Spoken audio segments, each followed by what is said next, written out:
Bonjour à vous et bienvenue dans le décryptage de la rédaction de Radio Taïwan International, un décryptage qui vous est présenté par Florian Dai et qui porte sur la situation des infirmières et infirmiers à Taïwan.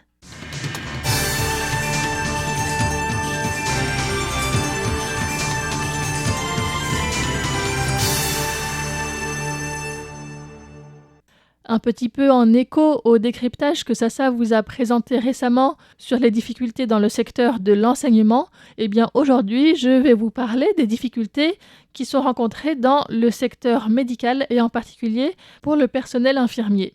Pour ceci, nous serons en compagnie de Chen Li-Chin, la directrice de l'Union nationale des associations d'infirmiers et infirmières, qui a récemment été interviewée par le service chinois de RTI dans l'émission Zhao An Taïwan. Chen Li-Chin a commencé par rappeler que les problèmes des infirmiers n'impactent pas uniquement le système médical, mais aussi la santé de toute la population. Depuis l'Union nationale des associations d'infirmiers et infirmières, elle explique quels sont les objectifs de cet organisme. L'Union a 3 objectifs principaux.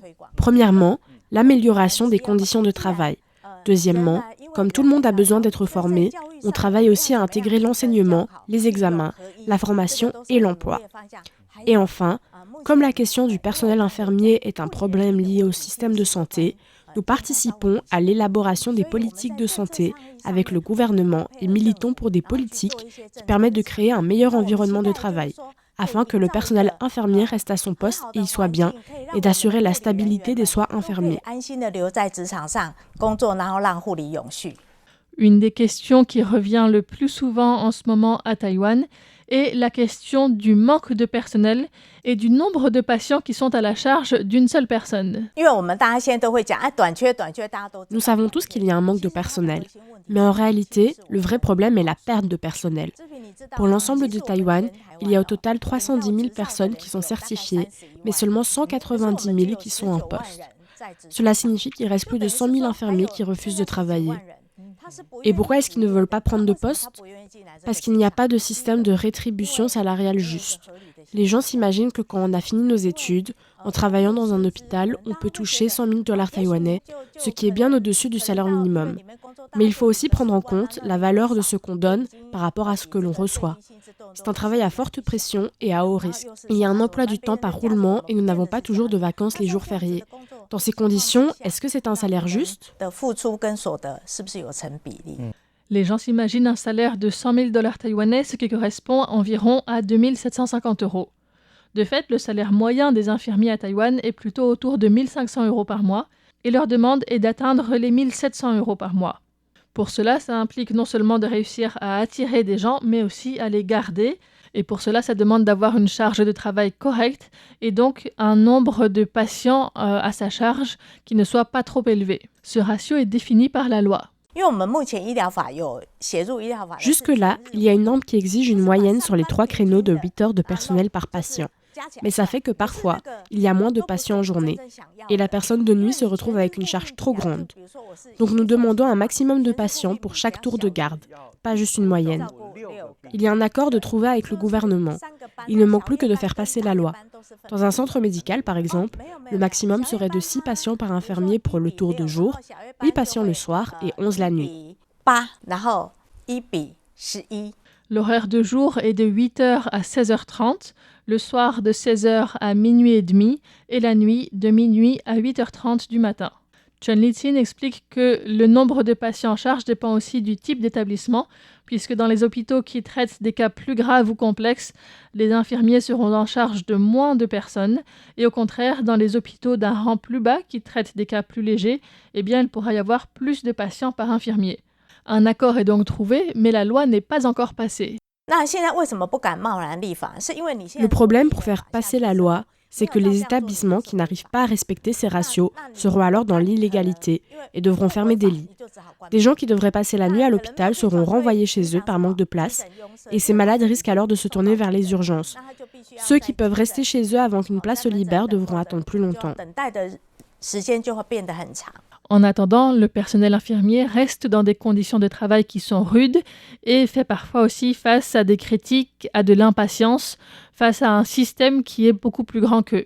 Dans ces conditions, pour accepter de rester à ce type de poste, il y a besoin d'avoir beaucoup d'enthousiasme et ce travail doit aussi être reconnu. Le ministère du Travail mène une enquête chaque année. Le salaire du personnel infirmier, selon ce rapport, est d'environ 51 000 $ taïwanais, soit 1 400 €.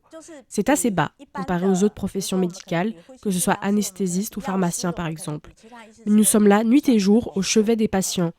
Donc les gens y réfléchissent à 2 fois si c'est possible d'avoir le même salaire pour un autre travail moins pénible.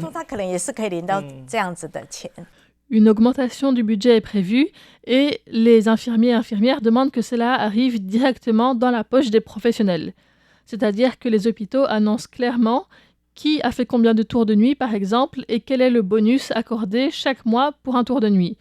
Par exemple, si un tour de nuit est revalorisé de 600 $ et que, comme il faut travailler selon la loi 22 tours par mois, eh bien si on fait uniquement des tours de nuit, cela fait 22 fois 600, soit 13 200 $ taïwanais en plus directement, ce qui fait environ 300 €. Un autre problème majeur auquel est confronté ce milieu est celui de la baisse de la natalité et du vieillissement de la population. La dénatalité affecte directement le recrutement. Beaucoup d'écoles doivent fermer du fait du manque d'élèves. Ce n'est pas un problème spécifique aux études médicales. On encourage les jeunes qui sont intéressés à suivre cette formation, même si ces derniers temps, les médias parlent de nous pour dire à quel point ce travail est dur. Les parents n'ont pas envie que leurs enfants fassent des études d'infirmiers. Mais je veux aussi dire que c'est un travail qui a sa beauté, qui est très bien aussi, et j'encourage les jeunes à essayer. Pour la baisse de natalité, on voit surtout dans des écoles professionnelles que le recrutement est difficile. Certaines écoles qui avant avaient 4 classes n'en ont ouvert que 2 cette année. Mais pour les universités médicales comme celle de Kaohsiung ou de Taipei, les taux d'inscription restent élevés à presque 100%. Actuellement, il y a en moyenne un peu plus de 10 000 élèves qui terminent leurs études chaque année. Environ 70 à 80% passent les concours, ce qui fait que 7 500 à 8 500 obtiennent leur diplôme. Mais tout le monde ne prend pas un poste juste après. Ils sont environ 60%, soit 4 500 à 5 500, à se lancer dans cette carrière. Donc s'il y a moins d'élèves, on aura encore moins de personnel. D'autre part, avec l'entrée de Taïwan dans une société super âgée et les plus de 65 ans qui représentent environ 20% de la population, il est important aussi de rappeler que les infirmières et infirmiers peuvent travailler ailleurs que dans un hôpital. Il y a aussi besoin de personnel qui fasse des visites à domicile ou encore en clinique. Nous pouvons aussi travailler dans un quartier en faisant des visites à domicile, ou bien dans des structures de soins longue durée, ou encore promouvoir la santé en aidant à mettre en place des habitudes de vie pour les gens qui perdent leurs facultés mentales ou physiques, les accompagner pour vivre mieux avec la maladie. Voilà ce que nous pouvons faire en tant qu'infirmiers face au vieillissement de la population. Une autre possibilité, soit pour les jeunes diplômés, soit pour les personnes qui sont déjà en poste depuis un certain temps, est de se diriger vers la recherche ou encore l'élaboration des politiques. D'autres font aussi de la recherche dans des institutions académiques ou bien enseignent dans des universités. On peut aussi réfléchir à comment améliorer le système, promouvoir des politiques. Par exemple, tous les responsables du département de soins à longue durée du ministère de la Santé ont une formation d'infirmerie. Moi aussi, je suis aussi infirmière et présidente de l'Union des associations d'infirmiers de Taïwan. Je peux aider à promouvoir des politiques, porter la voix des professionnels pour améliorer le service public et nos conditions de travail.